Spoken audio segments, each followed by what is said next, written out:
Եթերում ազատ լուրերի հիմնական թողարկումն է, ձեզ հետ են Ռիտա Մնացականյանը և Արա Աբրահամյանը, բարի երեկո։ Օրվերադարձությունները նախամարում։ Վարչապետ Նիկոլ Փաշինյանն ընդունել է Հայաստանում Մեծ Բրիտանիայի և Հյուսիսային Իռլանդիայի Միացյալ Թագավորության նորանշանակ արտակարգ և լիազոր դեսպան Ալեքսանդրա Պամելա Քոուլին։ Կողմերը կարևորել են երկկողմ հարաբերությունները ռազմավարական երկխոսությունից ռազմավարական գործընկերության մակարդակի բարձրացնելը։ Ազատ առևտուր, կանաչ անցում, էներգետիկ անվտանգություն, իրավական մոտարկում և ԵՄ քաղաքականություններին համապատասխանեցում։ Երևանում մեկնարկել է Եվրանեստ խորհրդարանական վեհաժողովի 12-րդ լիագումար նստաշրջանը, որի քննարկման առանցքում են այս թեմաները։ Գեղարքունիքի մարզից Ափաթաղ գյուղի բնակիչ 2022 թվականին ծնված Տիգրան Օվանեսովը կորել է։ 3-ամյա երեխայի որոնողական աշխատանքները շարունակվում են, նրա անհետացման դեպքի առիթով էլ նախաձեռնվել է քրեական վարույթ։ Քաղաքացիական պայմանագիր խմբակցության падգամավորները խոսել են Հայաստանի իշխանություն եկեղեցի հարաբերությունների մասին և վստահեցրել, որ դրանցում ոչ մի հակասություն չկա։ Կայացել են հերթական խորհրդարանական ճեպազրույցները։ Կառավարությունը շարունակում է մեծածավալ ներդրումներ տարբեր մարզերի ենթակառուցվածքներում, հատկապես Սյունիքում։ Ազգային ժողովում լրագրողների հետ զրույցում տարածքային կառավարման և ենթակառուցվածքների նախարարը ներկայացրել է իրականացվող ծրագրերի ընթացքը։ Հայկական Կարմիր խաչի ընկերության և Իրանի Կարմիր մահիկի նախագահները Երևանում ստորագրել են նոր հուշագիր, որը նախատեսում է համատեղ ծրագրերի իրականացում առողջապահական, սոցիալական և մարդասիրական մի շարք ուղղություններով։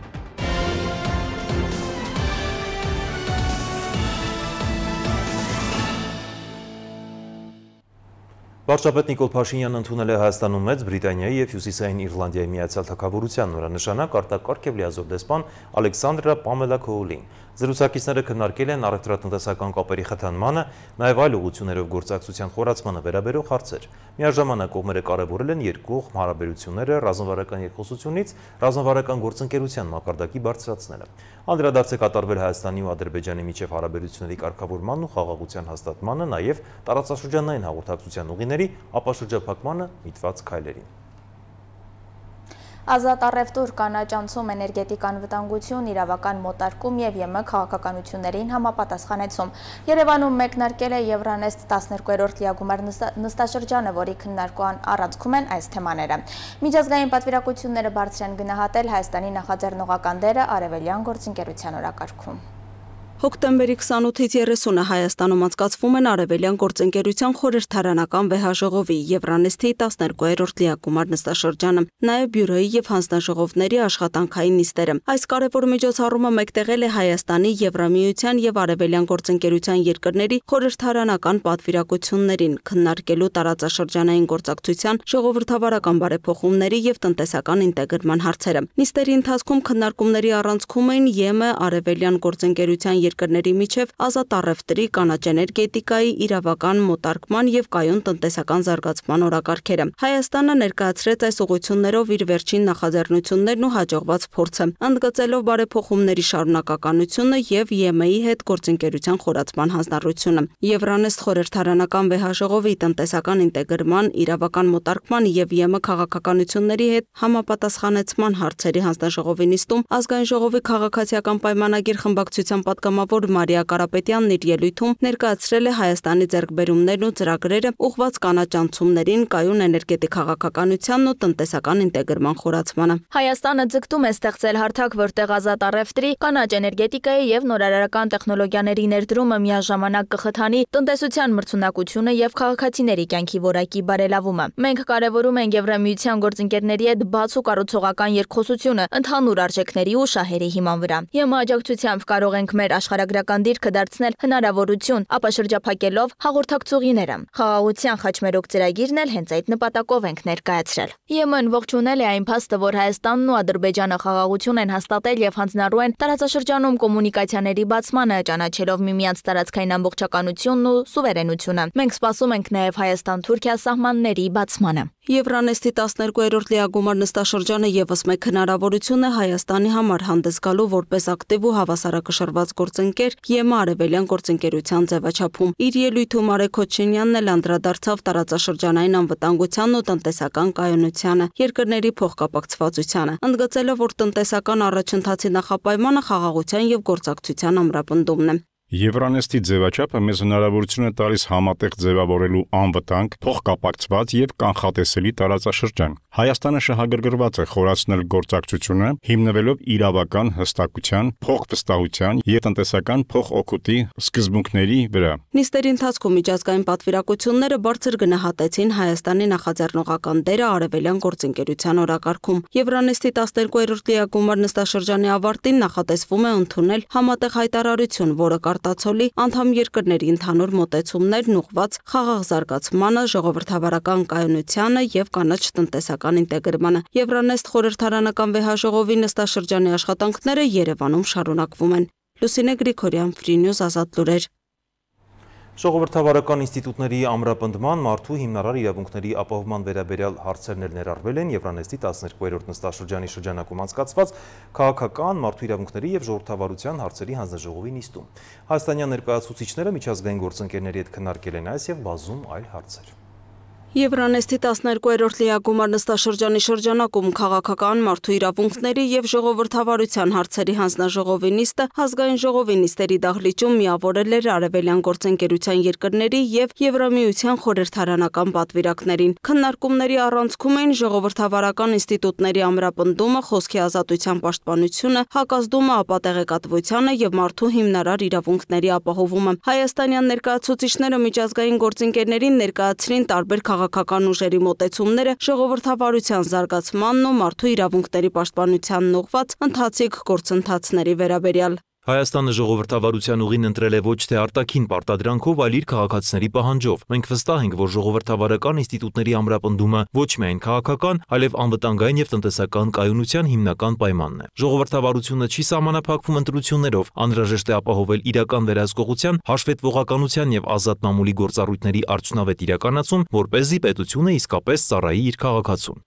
Նիստի ընթացքում Եվրանեստ խորհրդարանական վեհաժողովի անդամները բարձր գնահատեցին Հայաստանի պատրաստակամությունը շարունակելու գործակցությունը ժողովրդավարական բարեփոխումների, մարդու իրավունքների պաշտպանության եւ ինստիտուցիոնալ ամրապնդման ուղղությամբ։ Քննարկվել են նաեւ տարածաշրջանային անվտանգությանը, խոսքի ազատության, միջավայրին եւ քաղաքացիական հասարակության զարգացմանն առնչվող հարցեր։ Եվրանեստ խորհրդարանական վեհաժողովի քաղաքական, մարդու իրավունքների եւ ժողովրդավարության հարցերի հանձնաժողովի աշխատանքները կշարունակվեն նաև առաջիկա օրերին, իսկ նիստի արդյունքներով նախատեսվում է ընդունել համատեղ եզրափակիչ հայտարարություն, ամփոփելով անդամ երկրների ընդհանուր դիրքորոշումները ժողովրդավարության եւ մարդու իրավունքների պաշտպանության ոլորտում։ Լուսինե Գրիգորյան, Free News, Ազատ լուրեր։ Անդրադառնանք այլ թեմաների 3 ժամը 18-ի սահմաններում ներքին գործերի նախարարության ոստիկանության օպերատիվ կառավարման կենտրոն հաղորդում է ստացվել, որ Գեղարքունիքի մարզից Ափաթաղ գյուղի բնակիչ 2022 թվականին ծնված Տիգրան Օվանեսովը կորել է։ Երեխայի որոնողական աշխատանքները շարունակվում են, դրանցում ներգրաված են 150 ոստիկաններ, նույնքան փրկարարներ, նաև կինոլոգներ։ Օգտագործվում են անօդաչու թռչող սարքեր եւ տեխնիկական այլ միջոցներ եւս։ Որոնումներին մասնակցում են նաև գյուղի մերձակա բնակավայրերի բնակիչներ եւ մարզի տարբեր բնակավայրերից 200 կամավոր։ Տիգրանի անհետացման դեպքի առթիվ նախաձեռնվել է քրեական վարույթ 3-ամյա երեխային այս պահին եւս շարունակում են փնտրել եւ անտառամերձ տարածքներում եւ համայնքի ներսում եւ կամրջի մոտ եւ Սևանալճի ափամերձ հատվածներում, սակայն արդյունք չկա դեռևս։ Ափաթաղում լրագրողներին ասել է փրկարար ծառայության տնօրեն Կամո Ցուցուլյանը, նշելով, որ ոստիկանությունը դիտարկում է Տիգրանի անհետացման բոլոր վարկածները։ Դատարանում տեղի ունեցած դանակահարության դեպքով քրեական վարույթ է նախաձեռնվել սպանության փորձի եւ պաշտոնեական անփութության հատկանիշներով։ Այս մասին հայտնել են քննչական կոմիտեից։ Նշենք, որ 3 Լոռու մարզի ընդհանուր իրավասության դատարանում դատական նիստից հետո դանակահարություն է տեղի ունեցել սպանության գործի քննության ժամանակ, ըստ նախնական տեղեկությունների սպանվածի եղբայրը դանակով հարվածել է գործով 4 մեղադրյալներից մեկին ու դիմել փախուստի։ Նա դեռևս չի հայտնաբերվել։ Հակակոռուպցիոն դատարանի դատավոր Վարդգես Սարգսյանի որոշմամբ պաշտպանության բանակի նախկին հրամանատար գեներալ լեյտենանտ Միքայել Արզումանյանի նկատմամբ կիրառված խափանման միջոց կալանքը փոխարինվեց տնային կալանքով։ Այս մասին հայտնել է նրա փաստաբանը։ Նա կալանավորվել էր 2022-ի սեպտեմբերի 1-ին։ Հիշեցնենք, 2022 թվականի օգոստոսի 30-ին Արզումանյանին մեղադրանք է առաջադրվել զինվորական պաշտոնեական անփութություն հոդվածով։ Ալեքսանդր Կոչուբաևի խափանման միջոց կալանքը փոխվել է բացակայելու արգելքով, հայտնել է նրա փաստաբան Էրիկ Ալեքսանյանը։ Ավելի վաղ Կոչուբաևի փաստաբանը միջնորդություն էր ներկայացրել գլխավոր դատախազություն նրան անհապաղ ազատ արձակելու կալանքից, քանի որ Կոչուբաևի կինն այս պահին գտնվում է վերակենդանացման բաժանմունքում ծայրահեղ ծանր վիճակում արհեստական շնչառության պայմաններում։ Պաշտպանության նախարարությունն էլ հայտարարություն է տարածել պարզաբանելով մամուլում հրապարակված զինվորի են գտել հրազենային վնասվածքով, ինչ է կատարվել կապանում վերնագրով նյութը։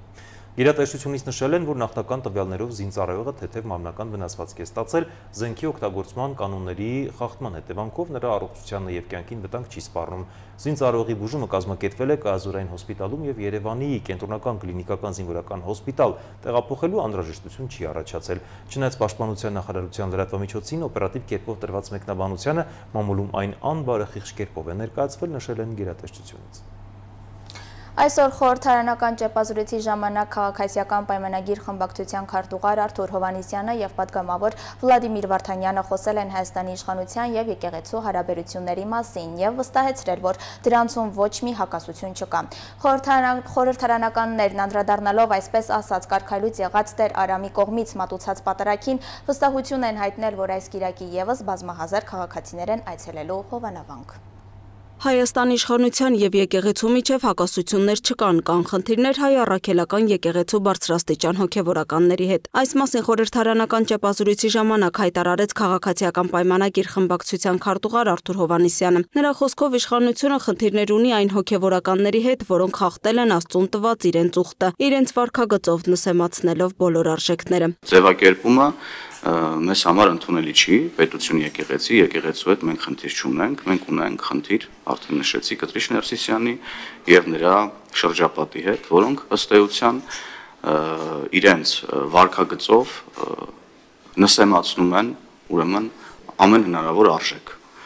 Եվ մեր ասելիքը սրա մասին է, եւ վարչապետը ես կարծում եմ շատ մանրամասն խոսել է, բազմիցս արդեն խոսել է գործողությունների հաջորդականության մասին, ձևի մասին, ինչպես մենք պետք է ուրեմն հոգևոր իշխանությունը վերադարձնենք ժողովրդին եւ ամեն բան լինելու է ուրեմն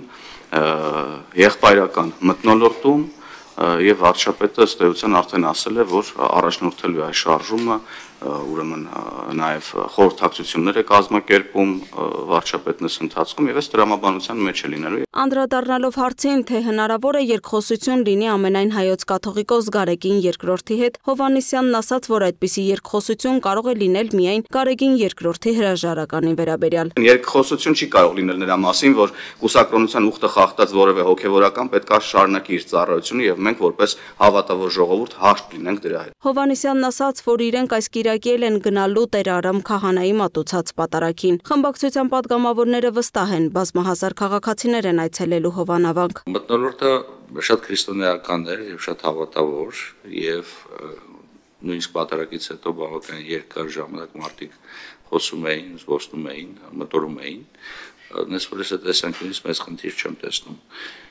Ես ընդհանրապես համոզված եմ, որ հայ առաքելական եկեղեցին պետք է դառնա ոչ միայն մեր ինքնության մաս, ինքը շարունակելու է մնալ մեր ինքնության մաս, այլ նաև պետք է դառնա մեր հոգևոր կյանքի մաս, որովհետև գիտեք եկեղեցին սոս չպետք է դիտարկվի որպես քո ինքնությունը, հայ լինելու ինքնությունը միայն պահպանելու միջոց, այլ նաև հոգևոր դաշտ, հոգևոր միջավայր ձևավորելու միջոց։ Սա շատ կարևոր է։ Խոսելով Մայրաթոր Սուրբ Էջմիածնի դիվանապետ Արշակ արքեպիսկոպոս Խաչատրյանին վերագրվող տեսանյութերի տարածման մասին, պատգամավորները դատապարտեցին տեղի ունեցածը, նշելով, որ նման ձևով մարդու անձնական կյանք ներխուժելը եղկելի է ու դատապարտելի։ Դա բավականին վրդովեցնող նյութ էր եւ տարածումը եւ այդ աստիճան տարածումը սոցիալական ցանցերում առնվազն անընդունելի պետք է համարել, որտեղ խոսքը վերաբերում է անձնական կյանքի պաշտպանության մասին եւ անձնական կյանքի վերաբերյալ նման տեսակի նյութեր տարածելը որևիցե եղանակով չի կարող դիտարկվել որպես իրավաչափ երևույթ։ Սա մեկ, այստեղ երկրորդ կարծիք լինել չի կարող։ Թե ինչպես, թե ոնց, երբ այդ նյութը հայտնվեց եւ ինչ եղանակով այն սկսեց տարածվել, սա կրկին պետք է ասեմ իրավապահ համակարգի գործունեության մաս պետք է կազմի։ Ցավոք, տարածվում է, ցավոք գնահատականներ էին դրվում, ցավոք, այո, անձինք, ովքեր, որում ես տարբերակում չեմ դնում հոգևոր դասի ներկա չի եւ հոգևոր դասին չպատկանող ներկա չի միջև, որովհետեւ երկուսի անձնական կյանքի իրավունքներն ըստ էության սրանով որոշակի խախտում է։ Հիմա հասել ենք մի փուլ, երբ որ ոչ միայն քաղաքացիները, այլև հենց եկեղեցու ներսում եղած հոգևորականներն են սկսել խոսել եւ տարբեր պատմություններ պատմել տարբեր բարձրաստիճան հոգևորականների մասին։ Մենք օրինակ լսում էինք, որ հոգևորականներին ստիպում են գնալ ուրեմն հանրահավաքներ եւ ահա ինչ որ մի ձայնագրություն հայտնվեց, որը փաստում էր այդ դրա մասին, այսինքն գոյություն ունեցող երևույթների մասին չի բացառվում, որ առաջիկայում միգուցե էլի փաստական այլ հանգամանքներ հայտնվեն տարբեր մարդկանց մոտ եղած համացանցում եւ դառնան հանրության քննարկման առարկա։ Նիկոլ Փաշինյանը 2025 թվականի հունիսի 10-ին առաջարկել է ստեղծել համակարգող խորհուրդ, որը գործուն քայլեր կձեռնարկի կաթողիկոսական նոր ընտրություններ կազմակերպելու ուղղությամբ։ Ավելի վաղ վարչապետը Գարեգին II-ին մեղադրել էր կուսակրոնության ուխտը խախտելու համար, հայտարարելով նա չի կարող լինել ամենայն հայոց կաթողիկոս։ Եկեղեցականներն էլ իրենց հերթին վարչապետին մեղադրում են հակաեկեղեցական արշավ սկսելու համար։ Լուսինե Գրիգորյան, Free News, Ազատ լուրեր։ Ազգային ժողովը ամիսներ առաջ ընդունել էր մի նախագիծ, որը պետությանը լծակներ է տվել միջամտելու ՀԵՑ-ի կառավարմանը, ինչպես հայտնի է, այդ ժամանակ ՀԵՑ-ի դեմ նաև վարչական վարույթ էր հարուցվել։ Հանրային ծառայությունները կարգավորող հանձնաժողովը ժամանակավոր կառավարիչ է նշանակել։ Այսօր լրագրողներն Ազգային ժողովում հանձնաժողովի նախագահ Մեսրոպ Մեսրոպյանից հետաքրքրվել են, թե ինչ ընթացքում է վարույթը։ Նա նշել է, որ դեռևս չի կարող մանրամասներ ներկայացնել։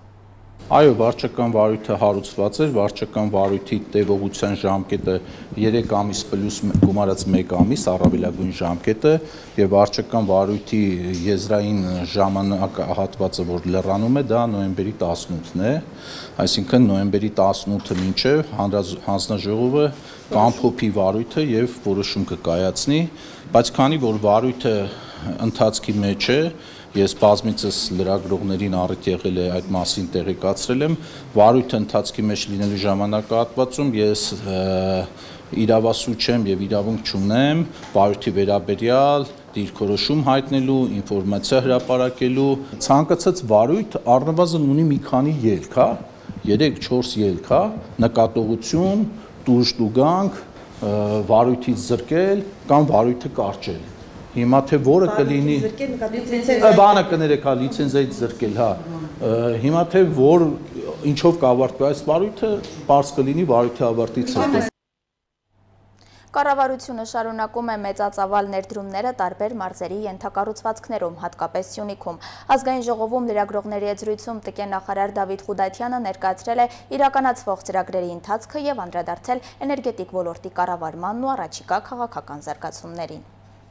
Թրամփի ուղի նախագծի հետ կապված կառավարությունը դեռ քննարկումների փուլում է եւ չի անցել մարզերի ու համայնքների հետ աշխատանքին։ Այս մասին Ազգային ժողովում լրագրողների հետ զրույցում ասաց տարածքային կառավարման եւ ենթակառուցվածքների նախարար Դավիթ Խուդայթյանը։ Այն պահին, երբ որ անհրաժեշտություն լինի հասնել հանձնարարականներին արդեն համայնքների եւ մարզերի հետ աշխատանքի մասով կանենք, այս պահը դեռ այդ փուլում չի։ Սյունիքում նախարարի խոսքով իրականացվում են խոշոր ենթակառուցվածքային ծրագրեր։ Դրանցից մեկը դիմակայուն Սյունիքն է, կրթական, ջրային եւ առողջապահական ոլորտի արդիականացմամբ։ Առաջիկա տարիներին ենթակառուցվածքների զարգացման առումով աշխատանքների հիմնական մասն իրականացվելու է Սյունիքում։ Խոշոր եւ հիմնական ծրագիրը հյուսիս-հարավ ճանապարհային միջանցքի շինարարական էսպային ամենամեծ կտորը շարունակում է իրականացվել Սյունիքի մարզում եւ ես այսօր էլ քիչ առաջ падգամավորներին եւ հանրությանը ներկայացրեցի, որ 2026 թվականին երկու խոշոր ծրագրերի մասով մեկնարկ կտրվի։ Ինչ վերաբերում է ՀԵՑ-ի դեմ հարուցված վարչական վարույթին, ապա Խուդայթյանը նշեց, որ ուսումնասիրությունները շարունակվում են։ Ըստ նախարարի, կառույցի ժամանակավոր կառավարիչ Ռոմանոս Պետրոսյանը դեռ կպաշտոնավարի։ Իսկ այս ընթացքում արձանագրված բազմաթիվ խախտումներին դատաիրավական գնահատական պետք է տրվի։ Պարոն Պետրոսյանի գլխավորությամբ բավականին ուրեմն հարցեր կարգավորվել են այս պահին, բավականին խնդրահարույց հարցեր են վերհանվել, այդ խնդրահարույց հարցերի մասով մեր գործընկերները դիմել են իրավապահ մարմիններին եւ քանի որ այնտեղ process է գնում, տարածքային կառավարման եւ ենթակառուցվածքների նախարարի միջամտությունը ցանկալի չի, մեկնաբանությունը ցանկալի չի։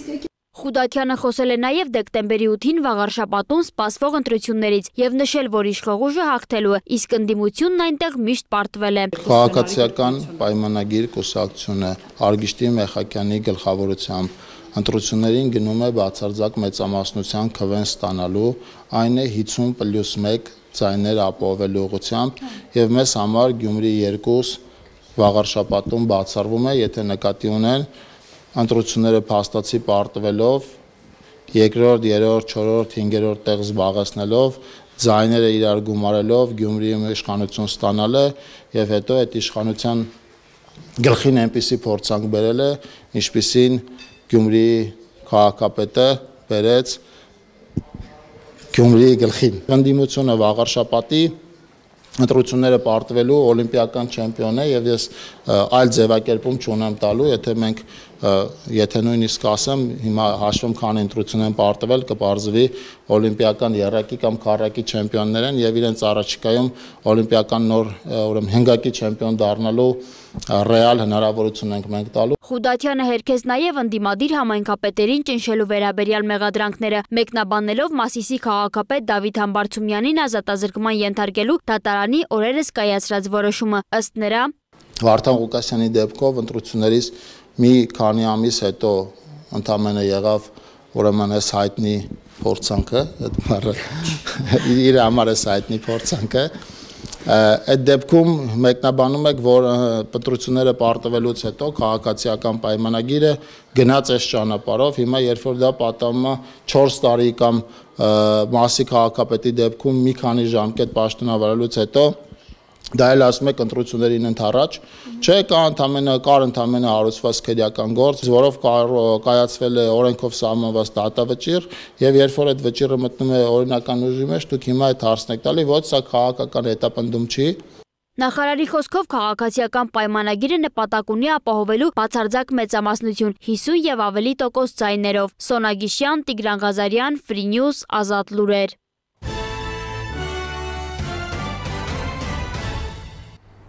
Շարունակում ենք թողարկումը Ռուսաստանի արտգործնախարար Սերգեյ Լավրովը հայտարարել է, որ Մոսկվան պատրաստ է ՆԱՏՕ-ի եւ ԵՄ երկրներին չհարձակվելու երաշխիք տալ, վերահաստատելով, որ Ռուսաստանը մտադրություն չունի հարձակվել ներկայիս անդամներից որևէ մեկի վրա։ Մենք պատրաստ ենք այս դիրքորոշումը ներառել Եվրասիայի այս հատվածի ապագա անվտանգության երաշխիքներում։ Մինսկում կայացած Եվրասիական անվտանգության ֆորումում ասել է Ռուսաստանի Դաշնության արտաքին գործերի նախարարը։ Քննադատելով արևմտյան տերություններին Լավրովը նշել է, որ ԵՄ երկրների ղեկավարների հետ երկխոսությունը անհնար է, քանի որ նրանք հրաժարվում են իր ձևակերպմամբ իսկական կոլեկտիվ անվտանգության երաշխիքներից, այսինքն Ուկրաինայում պատերազմի ավարտի դեպքում երաշխիքներ ոչ միայն Ռուսաստանի դեմ, այլև Ռուսաստանի հետ։ Միջազգային նորությունները տեսաշարով։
Թողարկման ավարտին ծանոթացեք նաև եղանակային կանխատեսումներին։ Հաջողություն։ Ցտեսություն։